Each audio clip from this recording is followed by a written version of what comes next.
Hey, everybody, this is Spencer Garrett. You may remember me as Simon Tarses from the episode The Drumhead from The Next Generation, or Crewman Weiss from Flesh and Blood on Voyager. And you're listening to Trek Untold.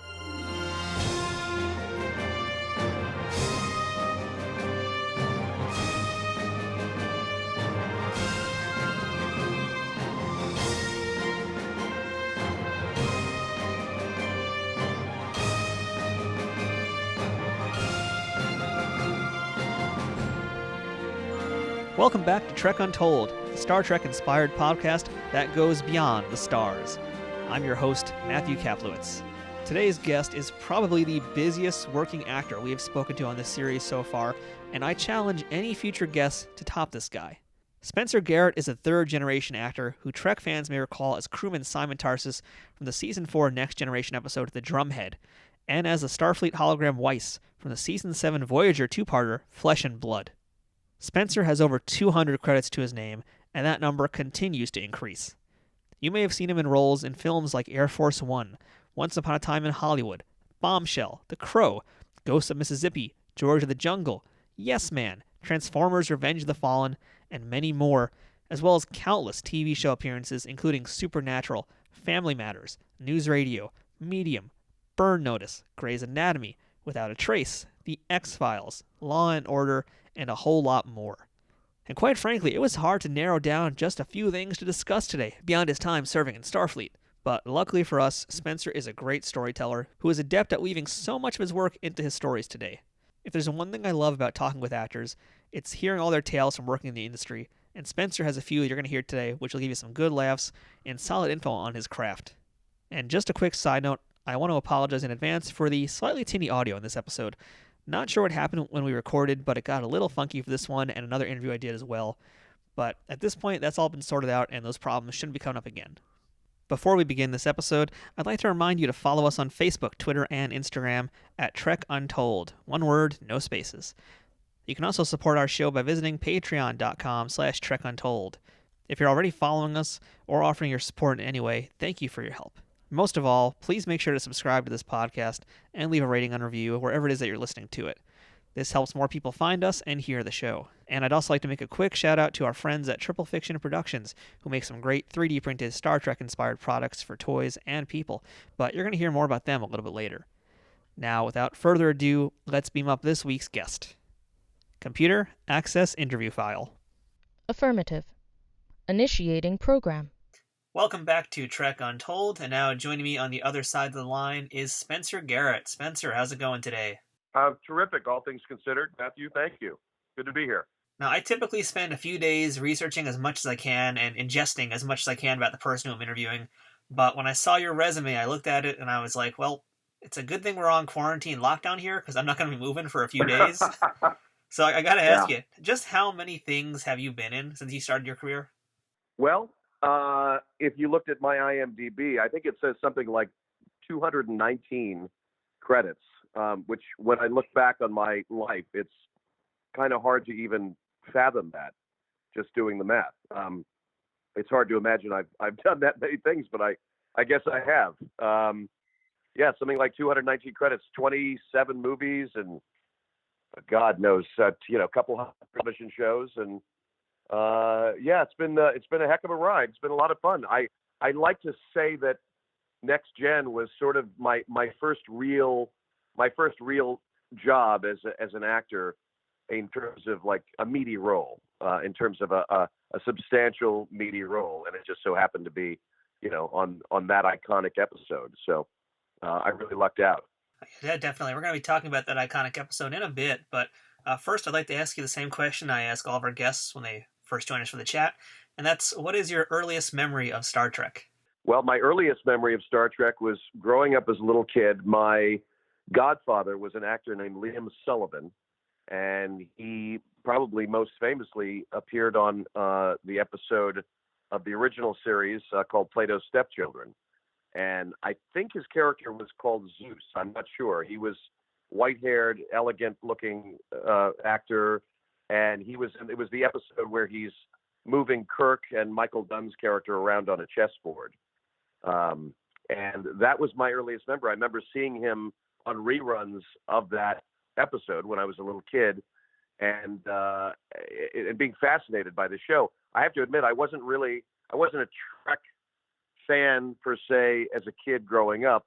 I kind of grew into it later, and I really became a fan after I did the show on TNG. But when I got cast on the show, I reached out to Liam, and I said, what can you tell me about your experience having worked on the show, with Shatner and all those folks. And it happened at the time, there was a VHS copy of the episode that had just been released. So I was able to sort of watch it all over and over again. And in preparation for my role, I went back into the archives and watched tons of episodes of the original series just to wrap my head around, and get a sense of the vibe of what I was getting into. But that was my earliest memory, probably 6 or 7 years old, and Liam from Plato's Stepchildren, and another iconic episode. Real great episode. And just for the folks out there who I know are super hardcore, they're probably young at us right now. They're listening to this. He wasn't Zeus. He was Parman. So we'll get that right. We'll get that out of the way right now. He was Parman. Okay. But that is still a really amazing connection to have. You basically grew up within the acting and this type of industry. Your mother is Kathleen Nolan. She's an actress, and she was the first woman president of the Screen Actors Guild. Your father was the late Richard Heckenkamp, who was president and CEO of the talent agency Film Artists Associates. And now you told us about Liam as well, which I didn't know about. So can you just tell us a little bit about how and where you grew up and what it was like to essentially be raised within this industry? Well, I'm a third-generation actor, Matthew. My grandparents ran a showboat. And for the younger folks out there who don't know what a showboat is, you'll have to Google it. It was literally a boat, like a paddle wheel boat, old-fashioned boat that ran up and down the Mississippi River. They were based in St. Louis. My grandfather, Stephen Ellsworth, and my grandmother, Clara Kennedy, and my mom, Kathleen Nolan, and my aunt, Nancy Carroll, both actors, and they were raised on this showboat, and they would go up and down the Mississippi, and they would stop in little towns along the Mississippi, like Joplin and St. Joe and Hannibal, and people from the town would get on the boat, and they would put on plays on the boat, in the theater, on the showboat. So that's kind of my legacy. And I grew up in Los Angeles, kind of going back and forth. My folks split up when I was young, and I went back and forth between Los Angeles and New York. My mom was on a very very well-known series called The Real McCoys in the early 60s with Walter Brennan and Richard Crenna. And after that, and doing a couple of other series and several hundred episodes of television, from Columbo to Marcus Welby, to, all the way, the Rockford Files. I mean, she continued to work up until about a year and a half ago. Her last film was with Burt Reynolds, which sadly was his last film, called The Last Movie Star. But I grew up with my mom in Los Angeles, here in Santa Monica, went back and forth between here and New York. She'd go to Broadway and do a play on Broadway for a year, and we'd lived in New York for a little bit when she was doing a play, or she would be doing a musical out in Jones Beach on Long Island, or summer stock, or regional theater, and then we would come back to Los Angeles. And after she ran the Screen Actors Guild, she continued to work in film and TV. My aunt Nancy Carroll was an actress up until the 70s, and my grandma and grandpa continued to work up until probably the late 60s. My grandmother Clara became a talent agent in New York, and she was based in New York City. And my grandpa also lived back and forth between LA and New York. So we were like, I always liken it to, growing up in the circus. We were sort of a moving tent show. But growing up, I was a single, my mom was a single parent. I was an only child, and we went all over the place.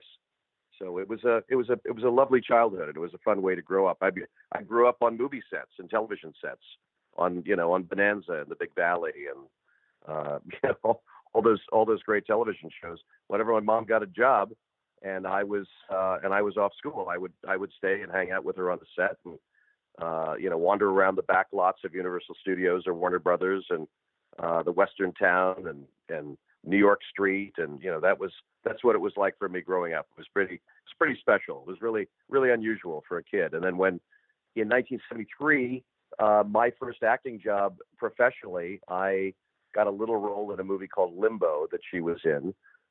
It was the very first movie about the wives of prisoners of. It was the very first film about the Vietnam War, actually. And my mom played a wife of a POW, her and Kate Jackson, and they're waiting for their husbands to come home. And I was about 8 at the time, and I got a couple line role in that film, and got my Screen Actors Guild card.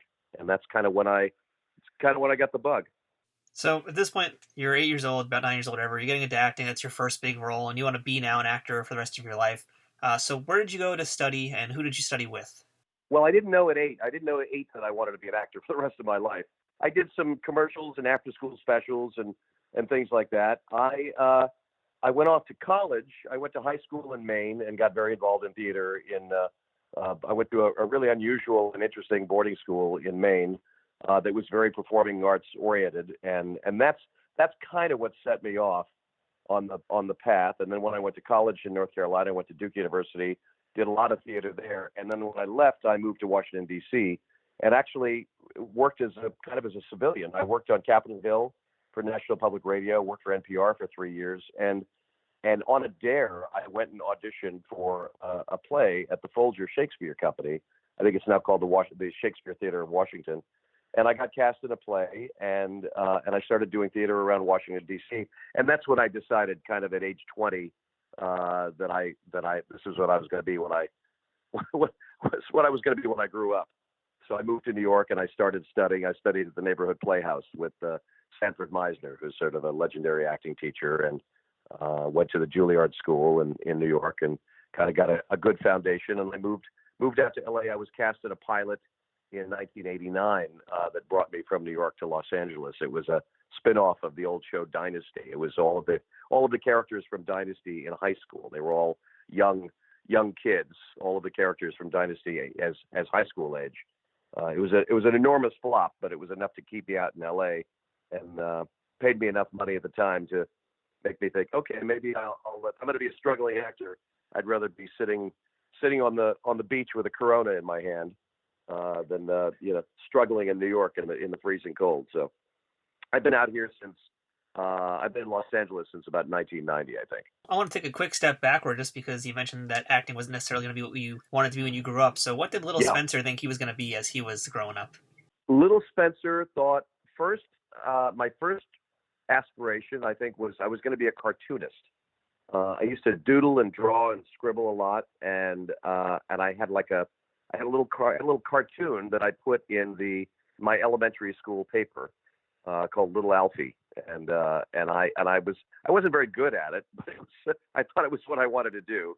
So the first time anybody said, when I was a little kid, what do you want to be when you grow up, little boy? And I think I probably said a cartoonist, and that lasted for about 15 minutes, and then I think I wanted to be a doctor and then a diplomat at some point. And then I saw a movie about the Foreign Legion, and I thought, it would be fun to join the Foreign Legion. I think it was some old movie with Cary Grant, and I thought it sounded very romantic to go off to Africa and join the Foreign Legion. So the first thing was a cartoonist, and then up through the Foreign Legion, and then I think I always, in the back of my mind and in the depths of my heart, I think I always knew ultimately that I was going to be an actor. I think when I was in college, high school and college, even though I dabbled around in it and I was, I think, okay at it. I don't know if I was particularly very good as an actor in high school and college, but I was good enough to get cast in some pretty good shows. And, but I don't think I really said, okay, this is what I'm going to do for a living until I got out of college and I was in Washington and I moved to New York. And I thought, all right, I'm going to give this a shot. The cartooning didn't work out. So I'm gonna take a whack at this, and I think I'm finally getting the hang of it. Yeah, I think the kid's got chops. He's got some chops there. Yeah, thank you. So typically on this show, we discuss some of the work that the people we are speaking with did before they get to Trek. But as you mentioned, Trek was pretty early in your career, and it was pretty big for you. So I want to just jump right into your Star Trek Next Generation appearance. Sure. Which was on season 4 episode The Drumhead, where you got to play Crewman Tarses. So let's start at the beginning of that. Can you walk us through the audition process and how you ultimately got cast for that role? I remember walking into the casting offices at Paramount as I said before, in the beginning of our conversation, Matthew, I was really not, I was really not a fan. I wasn't not a fan. I just really wasn't that familiar with how huge the fan base was and how huge the lore was. I didn't really grasp it, to be quite honest with you, until I went to my first convention about 4 or 5 years ago. That's when I really, really got a sense of how massive this is and what an extraordinary community is. But I went into my audition, didn't really know. I remember asking around friends of mine. I knew Brandon Braga, who was, I think, one of the EPs on the show at the time, and Ken Biller and a couple of other people associated with the show. I knew some of the principals involved, and I remember saying, what's a Romulan? How does a Romulan act? How does a Romulan act as opposed to a Vulcan? What is, I sort of, before the internet, so I had to kind of ask around and talk to friends who really knew the show and knew that world. And so I got a little sense of, what this guy was about. And when I went into the audition, Jonathan Frakes was in the room, I remember. And I'd watched several episodes just to get a little background and to do a little homework. And I walked in, and Jonathan Frakes, who to this day is one of my dearest friends, he directed the episode, and it might have been one of his very first things that he ever directed, if not his first. But you have to check me on that. I can tell you, I think it was actually his third episode. Yeah, it was his third episode directing Star Trek, but it's still fairly early on in his directing career. Fairly early on, exactly. And he was terrific then. And in the audition, he said, there's a Shakespearean quality to this.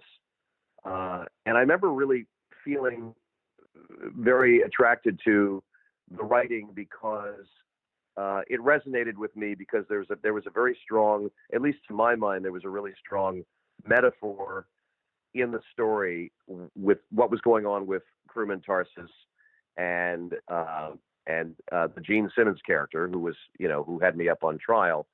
There was a sense to me that this was a metaphor about what was going on with the AIDS crisis in America at the time. At least that's the way I interpreted it. I kind of interpreted it, as, let's not demonize this man because he has tainted blood. There was a sort of an otherization about Simon, and so that's how I approached it. It was, all of the best episodes of Star Trek, whether it's TNG or Voyager or whatever, the writing has a really elemental quality, and it's really it really taps into the zeitgeist of what's going on in the world at the time. And so to me, that's what the writing spoke to me. And Jonathan sort of coaxed me in the audition and gave me some notes and adjustments. And I think I was 23 or 24 at the time. I was very green.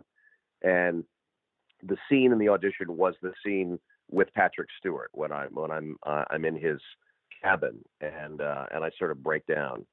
And I think there was one other scene before that, but that was sort of the main scene. And I walked out of the room feeling good about it. And I think I found out an hour later, as I was, I got home and my phone rang, and my agent said, you got the job and you're going to wardrobe tomorrow. So I was thrilled. But again, I will say, and not to knock it at all, but really, at the time, I really thought, well, this is just any other show. I thought it was sort of like a silly. It seemed like a silly venture to me, doing this show. I didn't realize how deeply it impacted people and how much people loved the show. I just thought this will be fun to do this little space show, and I found out quite differently, as the years went on. And then when I went on to do Voyager, 10 years after that, how much people really, really loved this show. But I took it very, very seriously.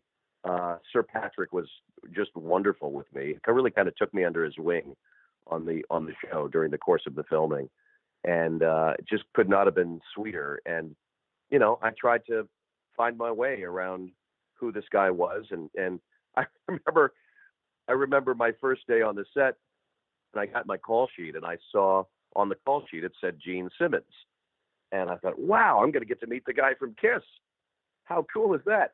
And I walked into the makeup trailer, and it's Gene Simmons from Spartacus and Guys and Dolls and Hamlet, and I mean, I was just gobsmacked when I saw her, and she was just gorgeous, and she had this beautiful, beautiful, beautiful skin and this gorgeous hair, just really, really amazing to look at. And of course, I grew up watching her movies, and she had a mouth like a sailor.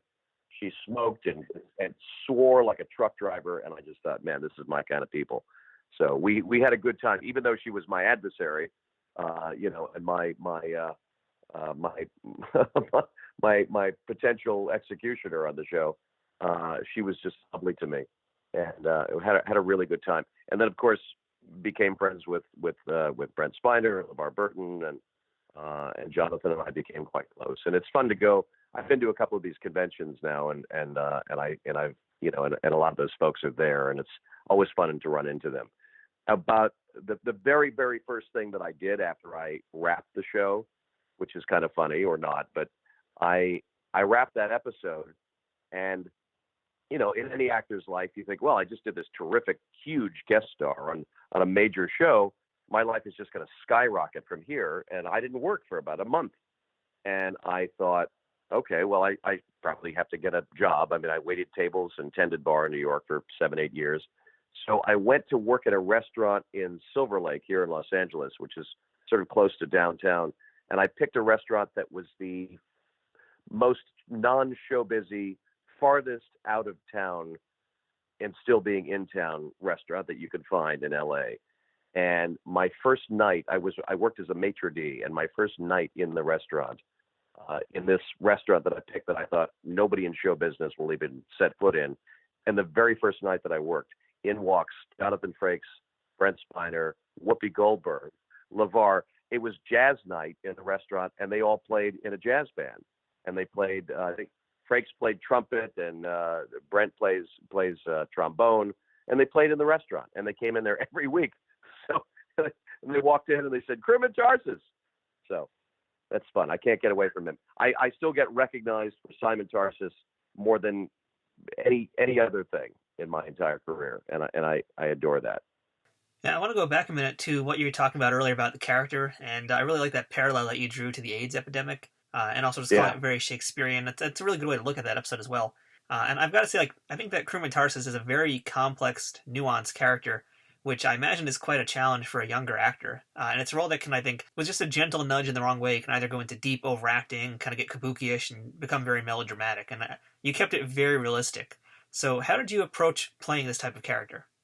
Well, I appreciate that, but I have to say, when I go back, when I see the episode now in reruns, or if I'm on a plane and it's playing on a plane, or if I see it late at night, as an actor, you're always second guessing yourself, and there's always that little element of insecurity. And I always look at that scene with Patrick and wish that I could go back in time and tweak some things and redo some things. I wish I could have a do-over on that character. As I said, I was so green, but I mean, I'd done a couple of things. I'd done a lot of theater, but I had some chops. But I always look back and find that I sort of forced it a little bit too much. At least in my mind, I wish I'd settled down. I was pretty nervous, to be honest with you. I think I was nervous with Sir Patrick, and so I used. But I that being said, I used those nerves to my advantage. I used it in the scene. I used my inherent nervousness, in the scene with Patrick and in the scene with the wonderful character actor Bruce French. Who was interrogating me in the on the witness stand there.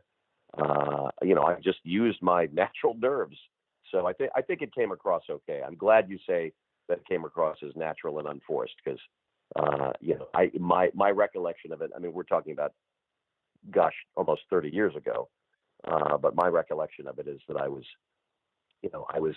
was really, I mean, I knew I was kind of in the big league with some really heavy duty actors. I had admired Patrick Stewart for so long. He was on a show that I just really admired on PBS called Acting Shakespeare with a guy named John Barton. And, he was a very renowned Shakespearean actor, Patrick Stewart. And so I just thought, man, I'm in some deep water here. I'm with some heavy cats, and I wanted to get it right. So, I'm glad I did. I think there was a scene where I cried, and we had to go back and reshoot that scene. I was in the scene with Patrick Stewart, and I cried a little bit, and we got a note from the producers saying, he would never cry. He wouldn't betray that much emotion. So we had to go back and redo that, which was a good lesson for me. Yeah, I imagine it must be very intimidating to have to do scenes not only with Patrick Stewart, but where it's literally just you and Patrick Stewart in the room alone, as well as working with Bruce, as you mentioned, and Gene Simmons. Point being here, you have to work with some very intimidating characters and very intimidating actors. So what is it like on set when you're actually playing back and forth with these people in your roles? Well, you're 23 years old, and you get cast on this amazing, iconic show, and so I think, even though I was nervous, I think at the time I probably wanted to act like I belonged there. So I was trying not to betray my nerves, but I wanted to kind of act like I fit in and like I deserved to be there with all these heavy hitters. So, I mean, the vibe on the set was lighthearted and very collegial and fun, and LeVar was great and, joking around with me. And, it was a really, really great atmosphere on the set. And, I mean, that's, you probably saw, I think a few weeks ago, Marina Sirtis, it was her birthday, and the entire cast got together on Zoom to have a birthday party for her. I mean, that's these guys, that's this group of actors. They're a family, and that's the family that welcomed me into the show when I was there. I mean, I was only there for a week, but it was that kind of, collegial fun, welcome to the family, welcome to our show. You're our guest star for the week, and they treated me like a peer, which was really lovely. That's really great to hear. Now, your character is half Romulan, half human, as you mentioned, and that means you've got to wear some prosthetics. So you got to wear the ears. How did it feel to wear the ears, and did it bother you at all? Not at all. No. It was, Michael Westmore, the great Michael Westmore, the makeup artist who comes from the long, long lineage of, extraordinary makeup artists in Hollywood. Every morning I would go in and he'd glue a couple of ears on me, and they did something with my eyebrows. They sort of tweaked my eyebrows a little bit. I think they tweezed them and kind of put them into a point a little bit. That was it. It was easy peasy. So it was a pretty quick makeup. Sitting next to Michael Dorn, who played Worf, who was in there for 3 or 4 hours every morning. He was the first one in and the last one out because they had to glue that giant rubber head on him. So I got lucky. And then when I did Voyager several years later, I was a hologram, so I just looked like me. So I never got the benefit of having to have all that prosthetic glued onto me, thank goodness. So as we mentioned at the start of this episode, the Drumhead was directed by Jonathan Frakes. So what was it like working with him as a director, especially since he's now, at this point in time, still kind of getting his bearings on being a director? He was great. I mean, he was great. He was very, very funny. He's still one of the funniest humans I've ever known. And I think he probably sensed that I was a little nervous, and he was just terrific with me. I mean, the first question I asked him is, how does a half Romulan, half human act? I want to get this right, and he wanted to make sure I got it right. So he was terrific. Said, ask me anything you want. You can ask me any questions. Gave me his phone number when we first came on the set, which not a lot of directors do. And said, here's my cell phone, and if you want to call me if you got any questions. He really treated me like a pro. He treated me like an old timer and a pro and a peer, which was great. And that's why we've got such a nice working relationship to this day. I think I've done five or six shows with him, Leverage and several other shows over the years. But when Jonathan calls and you're available, you kind of drop whatever you're doing and just go run to be on a set with him, because he runs a fun set and actors love him. My best experience working with directors is directors who have been actors themselves and who genuinely love actors. And Jonathan, was a wonderful actor himself. Had a great career as an actor before Star Trek. So he just he loves the process. He loves everything about it. There's a real joy and a twinkle in his eye when he works, and he's just delightful to be around. So I can't wait to work with him any opportunity that I get. We check in with each other from time to time, and it's really nice. He actually just texted me the other day to check and see how I was doing during the quarantine. So he's a good man. So when you get to work with somebody like that, it just makes the days go by faster, and it's just a joy to get out of bed and you just want to run to the studio and get there and get to work because everybody's having such a gas. Yeah, and on that note, I've heard that on the set of Next Generation, all the actors spent a lot of time just cracking each other up. Yeah. So I'm kind of curious, were there a lot of bloopers? Was there a lot of things that didn't make it onto the show that just can never ever be aired? I wish I could tell you, Matthew. I really don't. I don't remember that. I don't know the facts of that. I mean, again, it's 30 years ago, and I've done 200 television shows since Star Trek. But if there are bloopers, one of them was probably me crying, and then having to go back and reshoot that scene without me crying. So I don't know. It didn't make that didn't make it into the gag reel, but I'm sure there were lots of bloopers. But it was a very, very lighthearted, fun set. People were, when you're movie and TV sets are a long, arduous, they're long days. They're 14, 15, 16-hour days, and there's a lot of sitting around. And the old expression is you get paid to wait. The acting is for free, and you get paid to wait.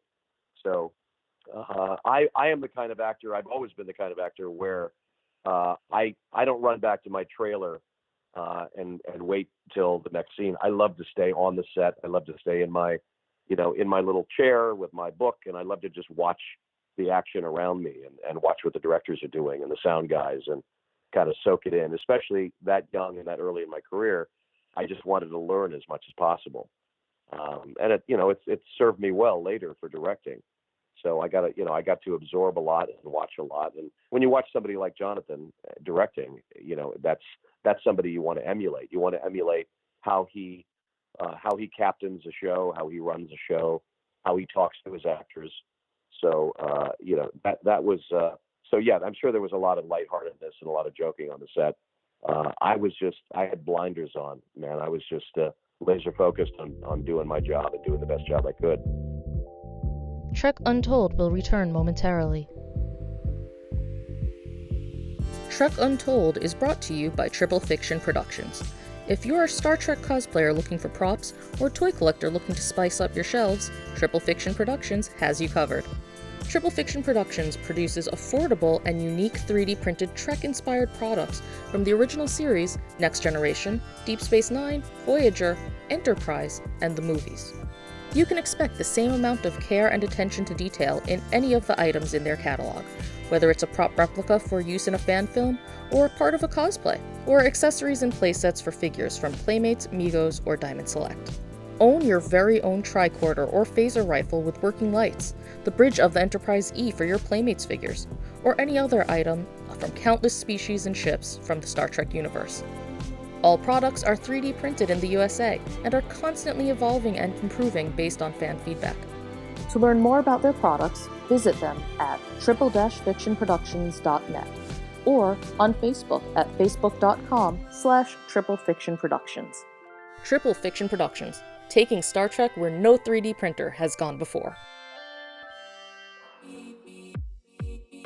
Hello, I am Jose Betancourt, the host of Cheese, a photography podcast. My podcast covers everything photography, not the hardware side of things, but the adventure, my adventure in photography. I also have a few guest hosts who will hop on every now and then. They both have varied experience in photography, and they know way more than I do. So I pick their brains, and things that they tell us is really remarkable. So make sure you check out Cheese, a photography podcast. You can find it on iTunes or at rageworks.net.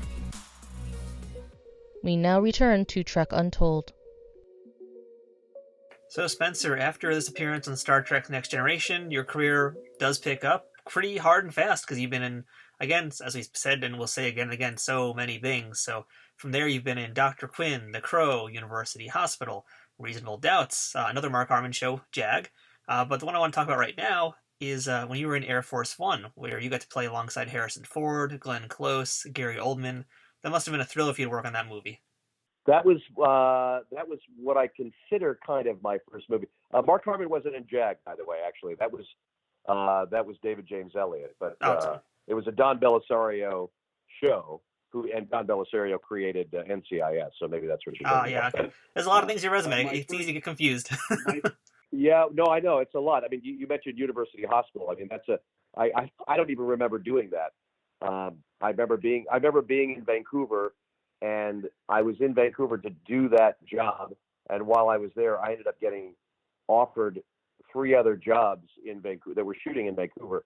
There was a booming time in Vancouver, Canada at that time, where everything was being shot up there. So I went from University Hospital to another sci-fi show called Mantis, to 21 Jump Street. So there was a lot of work up there in the late 80s, early 90s, and I was just kind of gobbling it up and going from gig to gig.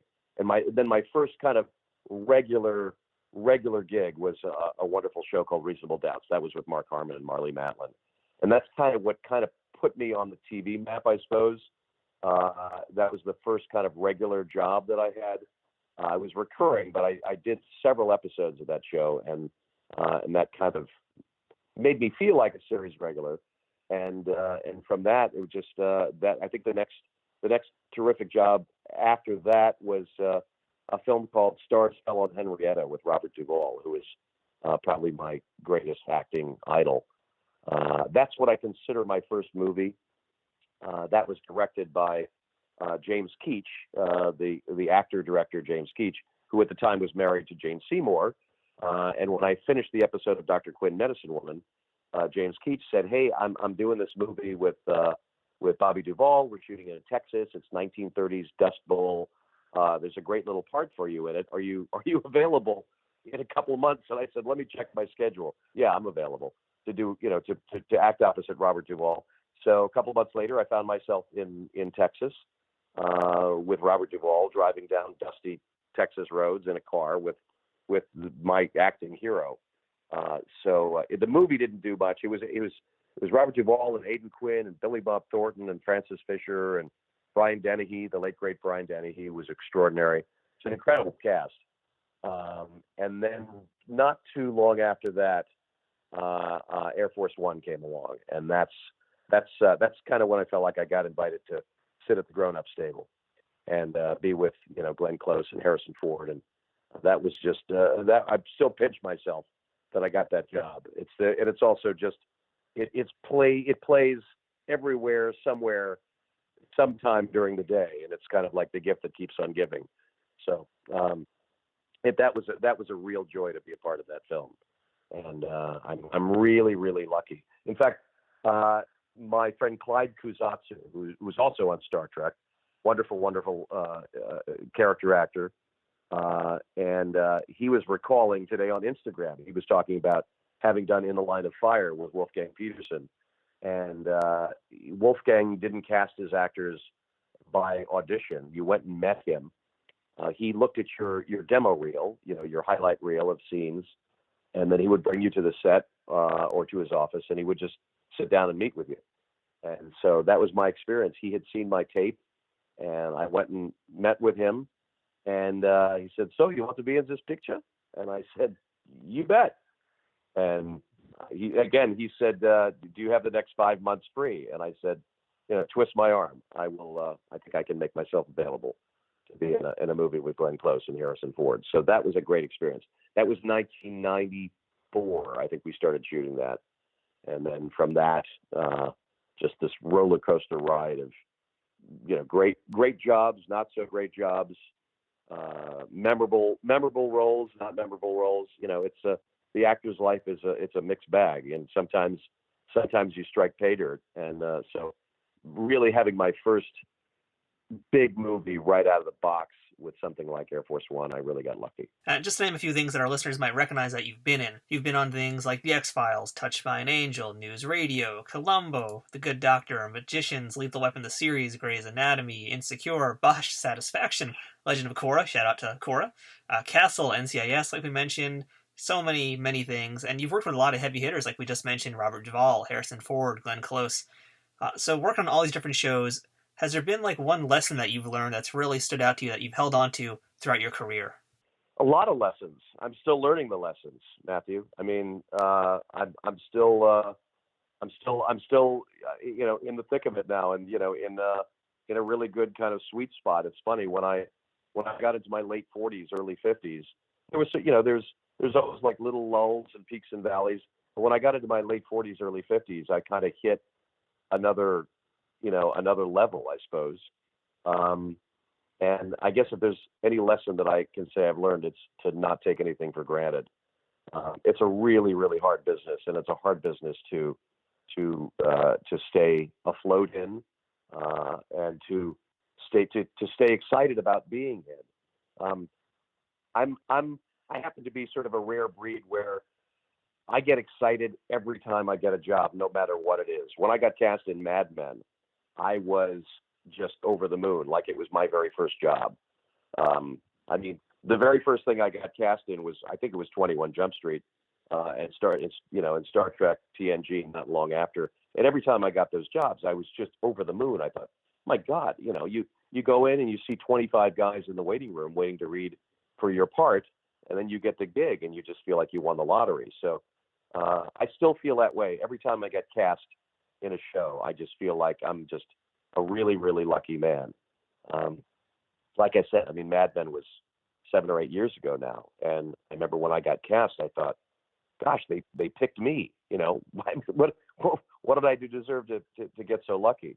It was the show that everybody wanted to be on, and so that was and like I said, jumping out of bed, running to your car, grabbing your Starbucks, going to work, and just having a ball and working with really, really extraordinary, talented people. Whether it's Mad Men or Masters of Sex or Law and Order or Chicago PD, which I just finished a few weeks ago. I take each job as an opportunity to, serve the writer's vision and to create a new character, and have as much fun with it as I can. Sandy Meisner, my old acting teacher from the neighborhood playhouse, used to say he had a larynectomy. He had his voice box removed, so he had this very gravelly way of speaking. And he once said to the classroom, he said, "Acting is fun. Don't tell anybody." And it's true. It's really a joyous profession. So sadly, this situation that we're in right now with COVID-19 is really, it's a very difficult time for everybody. The industry is shut down, and I had just recently gotten cast in one of the leads in an HBO series for Adam McKay, and we were getting ready to start filming. I'm about to start playing Chick Hearn, the legendary Lakers broadcaster, about the show about the early Lakers in the 1980s Lakers. And we were supposed to start filming this week, in fact, and now we're postponed until who knows when.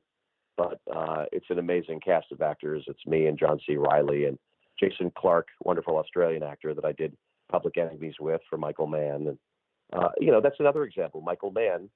I did my first film with Michael Mann was Public Enemies, and he continues to hire me and bring me back for his films, whether it's Black Hat or Luck with Dustin Hoffman, or you get lucky sometimes with directors, the really, really good ones, like I was talking about, like Frakes, Jay Roach, wonderful director who directed all those great comedies. The Austin Powers comedies and the Meet the Parents. He now does these wonderful, wonderful political films. And I was lucky enough to get cast in a film with him directing several years ago called Game Change with Julianne Moore. And he's put me in everything since then, up until Bombshell last year. And so I'm very, very fortunate. And so the long-winded answer to your question is I don't take anything for granted. When the Tarantino film came out last year and that became a monster hit, I felt like it was my first movie, and that's how I treated it. I was just as excited to go to the premiere at the Chinese theater in Hollywood as I was watching myself on my very first TV show that I ever got cast in, and having a bunch of friends over to my apartment when I was 20-something, ordering pizza and drinking beer to watch myself on my very first TV show. I got that excited about it. So you have to have a joy and a love of of what you do, and I like to think that's one of my better qualities. It's a good answer, and hopefully time permitting we'll be able to talk about a few of those roles as well that you mentioned. Before we get into Voyager, because that's the next thing I do want to discuss, there is one other show I want to talk to you about, because on this Trek Untold series, I seem to be building up this oral history for this series, and that's Murder, She Wrote. Yeah. And I know they did two episodes of Murder, She Wrote, and everybody's got an Angela Lansbury story, so do you have an Angela Lansbury story for us? Well, I knew Angela growing up as a kid. My mom knew her. She was a family friend. And I also grew up spending summers in Ireland. We had family friends that lived in Ireland. A wonderful photographer that folks listening in should look up, named Bob Willoughby. He was one of the very first, what they called a special photographer on film sets. He took the behind-the-scenes photos on some really, really iconic films. Bob and his family packed up Santa Monica and moved to Ireland. And so for 20 summers, 1 month every summer for 20 years, I spent in Ireland. So we spent a lot of time with the Lansbury family.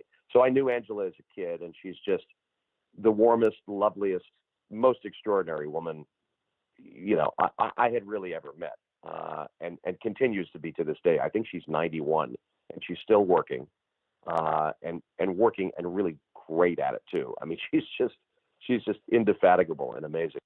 So when I got cast on that show, that was one of the shows that you didn't audition for. You were just offered. And again, as a young actor, when I got the call from my agent at the time, and he said, you got offered a Murder, She Wrote, that was a little bit of a badge of honor. It kind of meant you'd sort of arrived. You didn't have to audition. You didn't have to jump through any hoops. She had seen my audition reel, the casting director had, and recommended me to Angela and brought me onto the show. And, she was already iconic at that point, but she was just lovely. And she did something else that nobody else in this business did then at the time either, which is she paid her guest actors better than any other show in the business at that time. She made a point of paying her actors just a little bit more than everybody else. She just adores actors, and that shows in the joy and the work that she has as well. So that was a treat. I think the first one of those I did was, I know I did two, and I think the first one was the one with Juliana Margulies, who ends up becoming my girlfriend, I think, on the series. That was only her second job. She'd done a Homicide: Life on the Street and a Law and Order. So this was her third job. She'd come to LA to do a Murder, She Wrote. And we became fast friends. And I remember she said, I got cast in this show called ER to play a nurse, but the character dies at the end of the pilot, and I don't really like it. And I said, you shouldn't do it. Medical shows are a dime. Medical shows are a dime a dozen. You'll find something else. And I'm just really glad she didn't take my terrible advice. But I did two. I think that was the one with Juliana, and then I did another one that took place in Australia, I think. And I just remember both times. They were probably a few years apart, but both times were just a total joy. Shot on the Universal backlot, where I kind of grew up as a kid. I mean, my mom shot a show called Broadside in the early 60s, which was actually a spin-off of the old show McHale's Navy, and it shot on the Universal backlot. So I had my nursery was in her dressing room on the Universal backlot. So that was kind of my playground as a little kid. So it was fun to be back there. It's always fun to go back to Universal Studios. And there was the guard gate at the gate, the main gate of Universal Studios. His name was Scotty, and he was there probably for 50 years. He was the guy that greeted you as you drove onto the lot. And I remember the first time I pulled onto the lot, and Scotty said, "Good morning, Mr. Garrett." And that's when I thought I made it. When this cat knows your name, then you've kind of you've paid some dues, and because Scotty knew everybody, from the biggest movie stars to the guest stars to everybody. And so when he uttered my name, I just thought, okay, I guess I'm in this for the long haul now. So now let's head over to the year 2000, and this is at last we've reached your Star Trek Voyager appearance, and that was in the two-parter episode from season 7, Flesh and Blood. You were Weiss, a Starfleet hologram who's among a group of holograms that the Herosian programmed for their hunts, but who evolve and go beyond their programming to become a deadly threat to the Herosians. So in the first scene, we see you in the opening act, where you and a team of other holograms emerge from a lake to just basically blast away the Herosian hunters, which is a pretty dramatic opening. So I'd like to hear about how you guys filmed that scene, if that was on location or if that was on a set, and more importantly, how gross was that water? It was super gross. I got very sick. That's probably my least fond memory of that job. My fondest memory was becoming good friends with Robert Picardo and Jeff Yagher, who was also in the episode with me. But I do not have fond memories of that particular scene. I was thrilled to have been asked back several years later on a new iteration of the Star Trek world.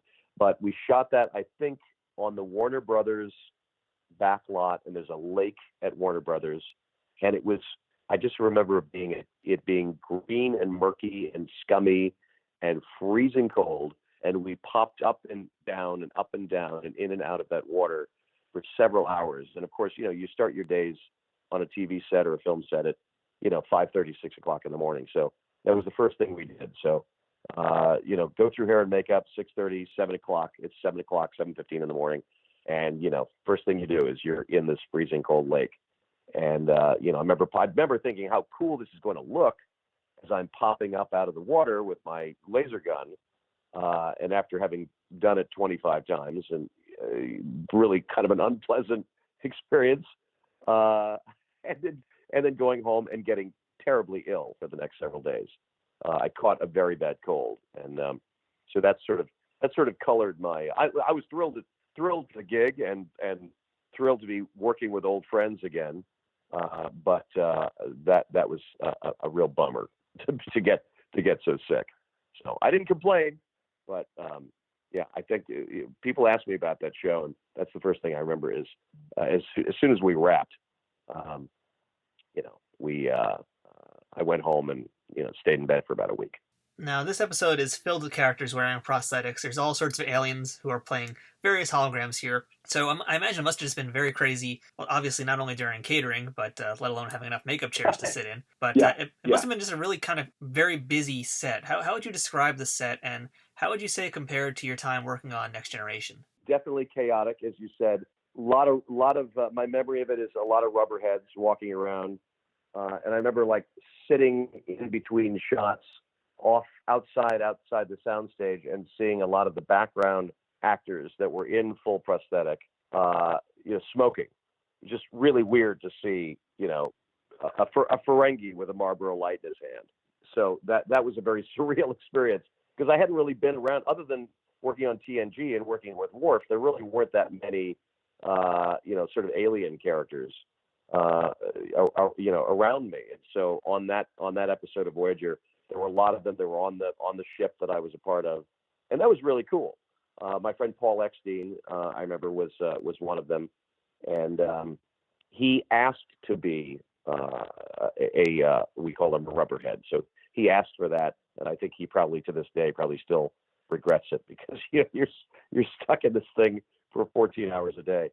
But we had a good time. We had a really fun time. Now, this is also one of the very rare two-parter episodes that first aired as a feature-length episode. So how did that compare in terms of shooting schedule to a typical episode of a show you'd work on?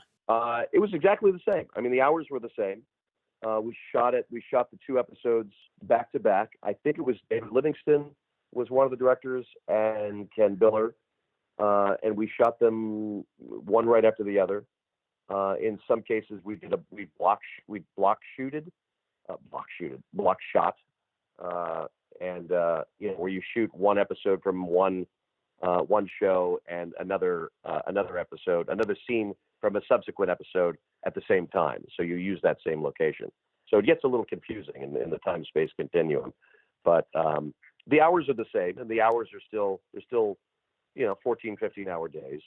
But again, and at the time, actually, in 2000, I was living literally across the street from Paramount Studios. I mean, I could roll out of bed and walk across Melrose Avenue onto the soundstage, onto Stage 9. And so that was really nice. So I could sleep in as late as possible, set my alarm, and give myself 10 minutes to walk across the street and onto the Paramount lot.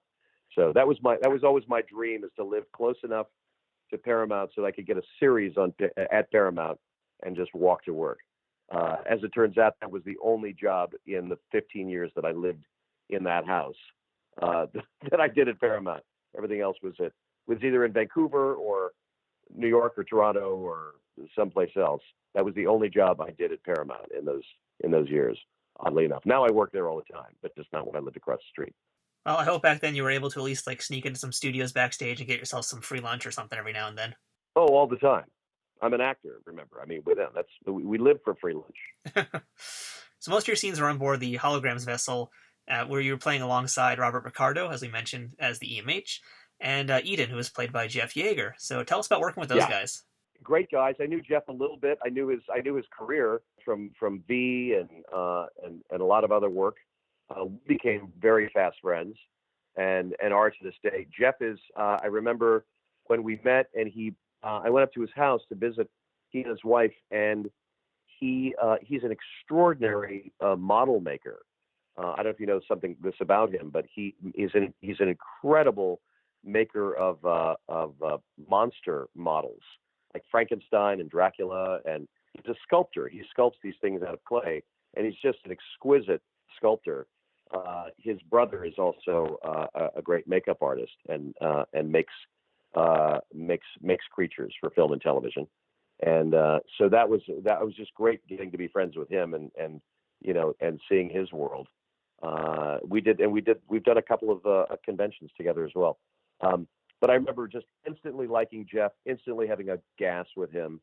And I remember he wore this very unusual earring that's sort of like, it was a clamp on his ear that was sort of a chain around his neck, this really strange device that he had. He had this kind of crazy getup that he was wearing, and I was just like in a polyester jumpsuit. So I remember being a little envious that on my second gig on Star Trek, I was still in a crew jumpsuit, just a different kind. I remember I stole my badge. I kept my little Star Trek badge. I ripped the Velcro off it and took it home as a souvenir. I still have my ears from Next Generation too. But Jeff was a terrific guy, and being around Bob Picardo, who's one of the most talented people I've ever known. So that was the best thing that came out of that, was the friendships with those two guys. Now, just one last thing on the note of Star Trek, and this is for both series. And we're going to ignore any canonical history, so anybody who wants to nitpick about that, let's forget about that for a second. What do you think happened to the characters you played ultimately after the episodes that you were in happened? So what do you think happened to the life of Simon Tarses and the hologram Weiss after those episodes were done? You know what? To be honest with you, I really can't tell you what happened to Weiss. I have no idea what would have happened to Weiss, because after I wrapped that show, I was so sick, and I just wanted to put that in my rearview mirror. So I really don't know. I like to think that he went on to have a long and wonderful and prosperous career as a hologram. And I'd like to think that Simon Tarses, I know books have been written about the character, or he's appeared in several novelizations, which I haven't read, actually. I probably should. But I'd like to think that Crewman Tarses went on to achieve higher ranks, in Starfleet, and that his record was expunged, and he got to live long and prosper as a captain or an admiral somewhere. They didn't get stuck in the bowels of the ship, after his trial. But he went on and had a rocking career in space. All right, so Spencer, there's just a few other roles I wanted to talk to you about. And again, it's only a few, because if we talked about everything, we'd be here till next week. And I know you got things to do. I did want to go back for a second. What do I got to do? I'm on lockdown, so I'm at your service. But I'd love to talk about a couple other things. Sure. Oh, in that case, we're just going to go piece by piece your entire resume. But no, it's I'll try and stay focused here. So I do want to talk about a movie you mentioned earlier, which was Public Enemies, 2009, directed by Michael Mann, which had Christian Bale and Johnny Depp in it, among other folks in a very strong cast. And I've heard another interview with you where you said this was a very important role for you. So can you talk about that movie and why it was such an important movie to do? It was important for me because for a long time I'd been sort of typecast as a certain in a certain role. I'd been playing a lot of lawyers, and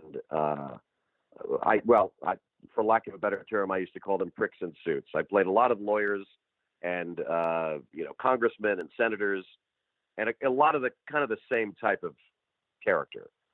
Not a lot of variation. It seemed for a while all I got cast was defense attorneys. And Michael Mann was a director that I very much had always wanted to work with ever since Thief and Heat, and one of my favorite directors. And so when I went in for the audition, the casting director, a very famous casting director named Bonnie Timmerman, said, they brought me in for this particular role of this gangster, Tommy Carroll. And right before we went in, I said, Bonnie, can I read for, FBI agent number 2, or, one of the lawyers, or one of the FBI agents, because that was what I knew to be my comfort zone at the time.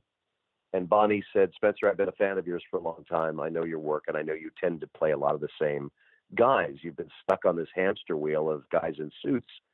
I want to see you do something more. I think you can do more, and I want to see what you can do with this character. So why don't you come back tomorrow? And, she said, I don't want you to do the same old thing. I want you to expand your horizons and spread your wings a little bit and start being a character actor. And I said, okay. And I came back the next day, and I read for the role, and Michael Mann was there and offered me the role, and it turned into not only just one of the great experiences of my life. It changed my life. It changed my career trajectory, because I think a lot of other casting directors saw that I was able to do more than just that one color. It was a different kind of character than I'd been playing for years, and a lot of people noticed that, and they took notice of it, and and offered me different kinds of parts. So I credit Bonnie Timmerman with kind of changing the arc of my life, and also Michael Mann, because he just keeps bringing me back. We did a series called Luck with Dustin Hoffman and Dennis Farina and Joan Allen and Nick Nolte on HBO, and then a couple of years after that, we did a film called Black Hat with Chris Hemsworth and Viola Davis. We shot that in Jakarta and Kuala Lumpur. We were in Malaysia. And Michael Mann is a director that I would follow to the ends of the earth to work with again. So that's how that movie, Public Enemies, really changed my life, and I will be forever grateful to him for that, because Bonnie saw something in me that I didn't see in myself at the time. So that's something that I will look back on with great pride, because I went back and I auditioned for that role and gave it all I got. And then when Michael Mann walked into the room, he was watching me outside from a camera, and he walked in and he said, that's what I wanted to see. So that was very nice. And so Spencer, something else I got to ask about, because, Andrea, who is one of our co-hosts on Trek Back Tuesday on Nerd News Today, and in all of our videos, she's a big Supernatural fan, and you got to work on a very Supernatural Christmas with Jared Padalecki and Jensen Ackles. So tell us about working on that show. Well, the executive producer of the show is Robert Singer. He's been the EP of that show for all 37 years that thing's been on the air.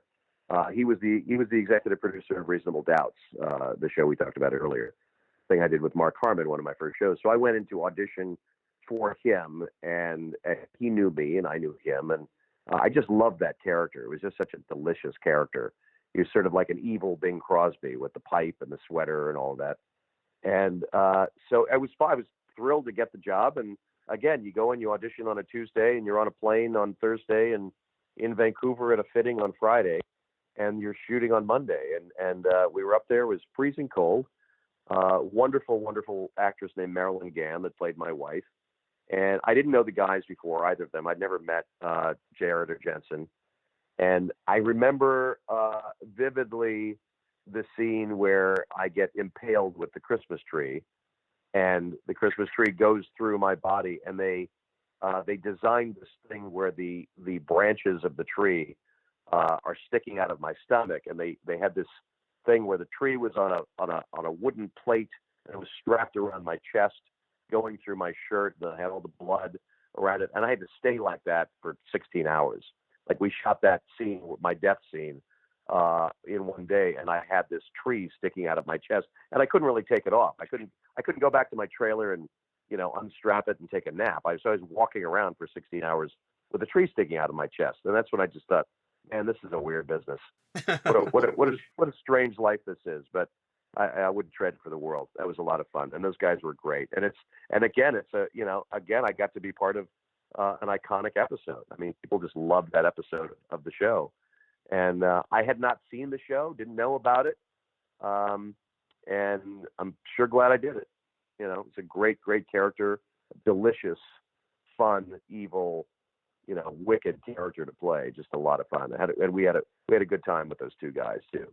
So Marilyn and I. So people still come up to me, fans come up to me and say, "Peanut brittle?" So jumping way ahead to more recent times, 2019 was a very big year for you with some very standout roles. And one of them I want to talk about first is when you were Alan Kincaid in Once Upon a Time in Hollywood. You got to work directly with Brad Pitt and Leonardo DiCaprio, and of course being directed by Quentin Tarantino. So what is it like to be working with Quentin Tarantino and to literally just be inches away from Brad Pitt and Leo? Well, to be inches away from them, I mean, fortunately I knew both of those guys. I mean, we've all been knocking around this town for a long time, and they're two of the best we've ever had. And it's funny, when I walked onto the set, I hadn't seen Brad or Leo in a long time, and I walked onto the set on that Western town, and I sat down in my chair, and Brad said, I know I've seen you in a million things. Have we ever worked together before? And I said, you probably don't remember this, Brad, but I said, you and I did the last 3 episodes of the show Dallas together. And when he was like 19 or 20, he was on Dallas, and I had done a couple of guest spots on Dallas in the late 80s, one of my earliest jobs. And so we didn't cross paths on that, but it's kind of funny that both of our first jobs were on Dallas. So he's just lovely. I mean, that was a fun day. That entire scene, by the way, we shot that whole thing in probably about 3 hours or less. It was 117 degrees in Silmar, California, in this western town at the Melody Ranch, blazing hot, and I was just trying to think Arctic, cool, snowy thoughts as I was sitting there talking to those two guys. And they were just, you walk onto the set and you look, I mean, even though they're just regular dudes, you're sitting across from them and you go, wow, these are the two of the biggest movie stars in the world. And I get to be in a scene with them. How cool is that? And Quentin was fabulous. He just let me do several takes. He you don't veer from his script. It's like, his writing is his writing. And we did several takes of his script, several scenes. We did a close-up on me and a close-up on the guys. And then he let me do, he said, why don't you just make up your own thing? He said, the scene needs an ending. It needs a button. And so that I came up with that last line. I said, why don't you join us next week on the set of The Real McCoy? Or no, I said I was on the set of the Dick Van Dyke Show.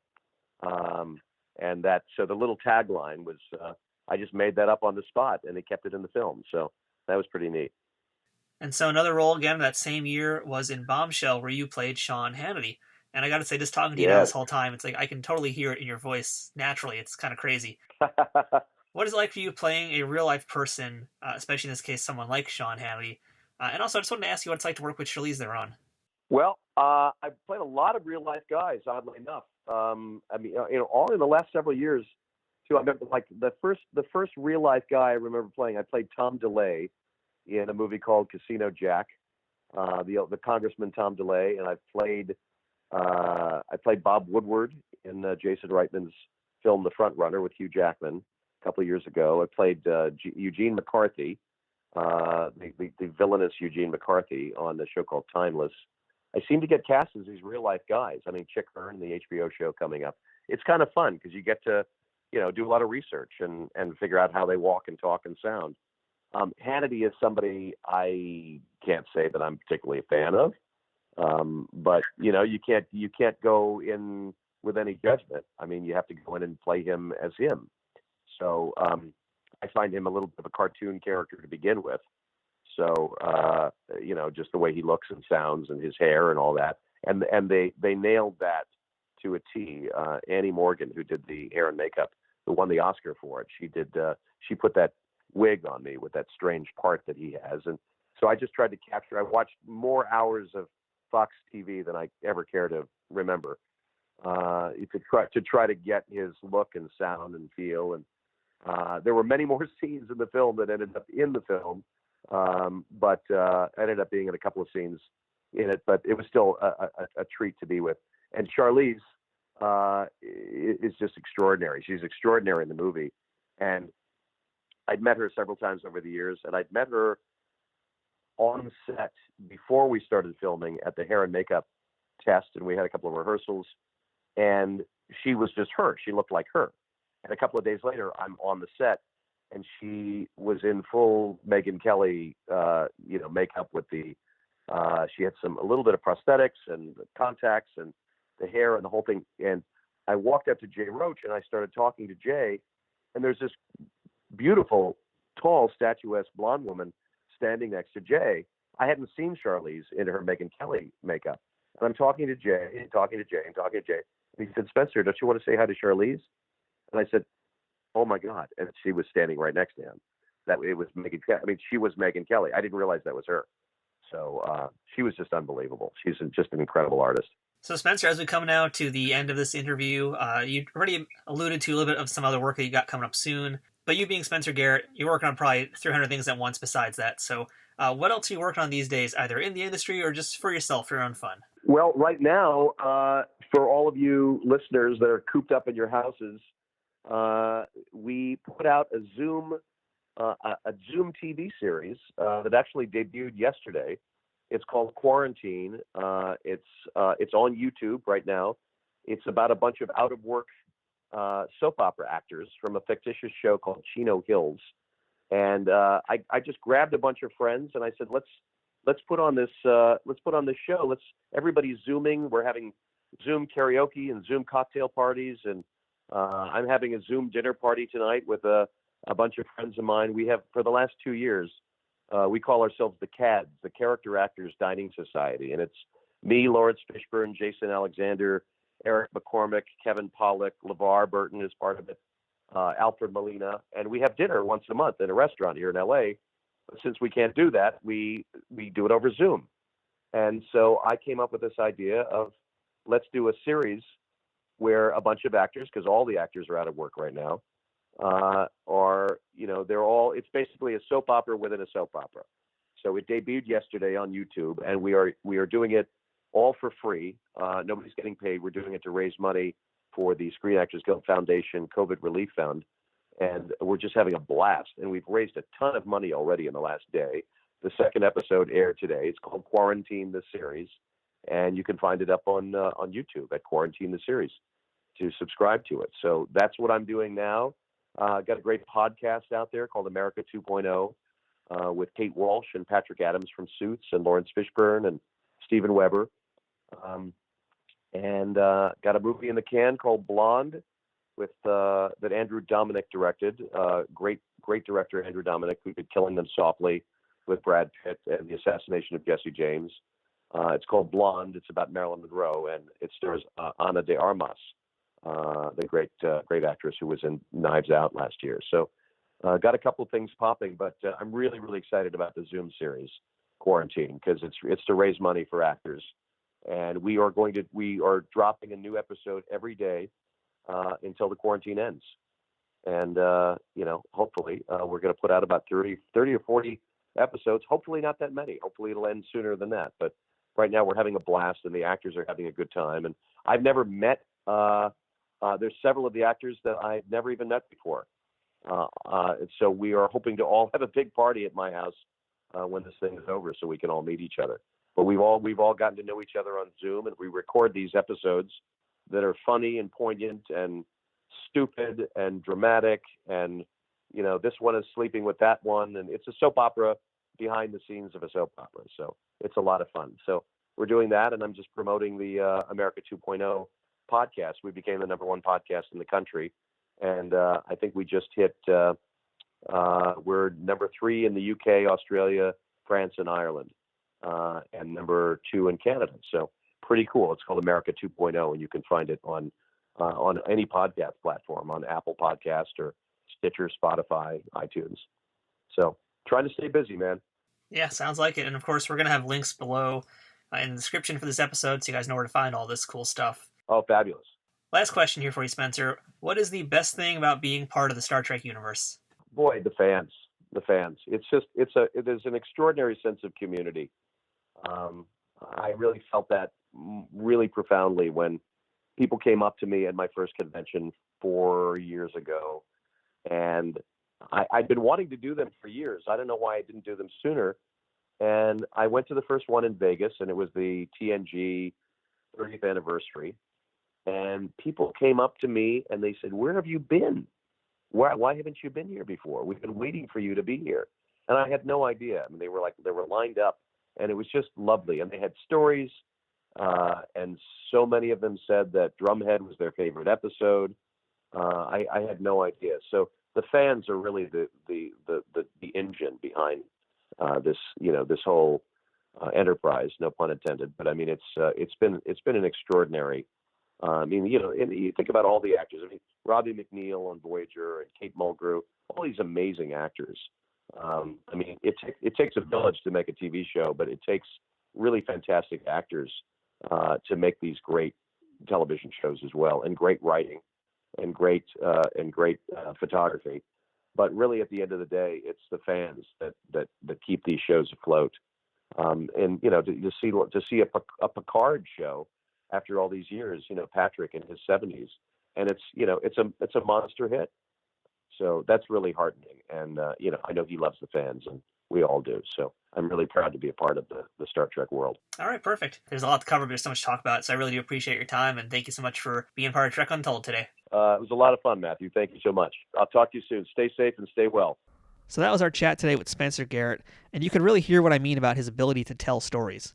I'd love to join him in one of those character actor lunches that he mentioned just to hear everything they talk about. Wouldn't you? So what actually happened to crewman Simon Tarses after the Drumhead? Well, in the Next Generation novel Infiltrator by W.R. Thompson from 1996, we learn that his career was basically over because of the revelations from the Drumhead. However, other Trek books and media after that largely ignored that and went on to give Tarses a much brighter future. In the Star Trek Starship Creator video game, his backstory said he received a 6-month suspension before resuming work and eventually being assigned to the Enterprise E as a nurse. In the Deep Space Nine book Avatar from 2003, Tarses took over as a doctor on the station while Bashir went away on a 3-month mission. During that time, he repaired Lieutenant Ro Laren's spine after a brutal Jem'Hadar attack in the follow-up book Warpath. In 2008, Tarses made his final book appearance, as of the time of this recording, being assigned as Chief Medical Officer under Captain Ezri Dax in the Star Trek Destiny novel Gods of Night. As for the hologram Weiss, canonically speaking, there's nothing new about him, but I'm sure he's sipping Aractagino on that lovely Y-class planet as we speak. So, thank you for listening to this week's episode of Trek Untold, and if you haven't already, please subscribe to the show, and if you can, leave a review and rating. We'd appreciate it very much. You can also follow us on social media. Just look for Trek Untold on Facebook, Twitter, and Instagram. We'd love to hear from you, and let us know what you think about the show. If you'd like to support this podcast, check out patreon.com/TrekUntold to learn how you can keep our ship operating at full power. Once again, thank you to our sponsor, Triple Fiction Productions, and shout out to Scott Ray for setting up this interview. If you'd like to book this week's guest for a convention appearance or an autograph signing event or anything else, you can email Scott at scottray67@aol.com. This has been Trek Untold. I'm Matthew Kaplowitz, and until next time, fortune favors the bold.